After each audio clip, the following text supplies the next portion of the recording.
Saudaraku, penyidik Subdit Cyber di Treskrim Polda Aceh akan segera melakukan tahap 2 atau penyerahan tersangka dan barang bukti kasus tindak pidana ITE terkait pencemaran nama baik dan penyebaran berita bohong yang dilakukan oleh MI alias Abu Laut atau AL 34 tahun.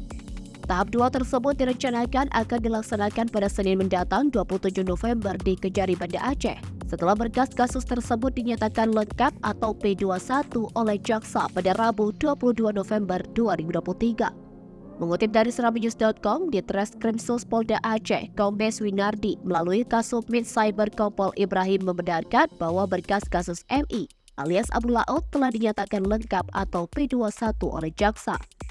Untuk diketahui, sebelumnya penyidik menahan MI alias Abu Laut 34 tahun telah ditetapkan sebagai tersangka atas kasus ITE terkait pencemaran nama baik yang dilaporkan oleh korban atas nama Said Muhammad Mulyadi.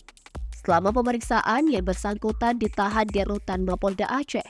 Bersama MI, petugas mengamankan barang bukti berupa 1 unit handphone merek iPhone 13 Pro Max, 2 SIM card, dan 1 akun TikTok dan video atas nama Abu Payapasi. Motif MI melakukan tindak pidana tersebut karena tersinggung atas komentar pelapor yang menyatakan bahwa yang jual obat di Jakarta itu hanya modus, padahal di dalamnya mereka menjual obat keras tramadol. MI alias Abu Laut disangkakan pasal 27 ayat 3 junto pasal 45 ayat 3 Undang-Undang Nomor 19 Tahun 2016 tentang perubahan atas Undang-Undang Nomor 11 Tahun 2008 tentang Informasi dan Transaksi Elektronik atau ITE.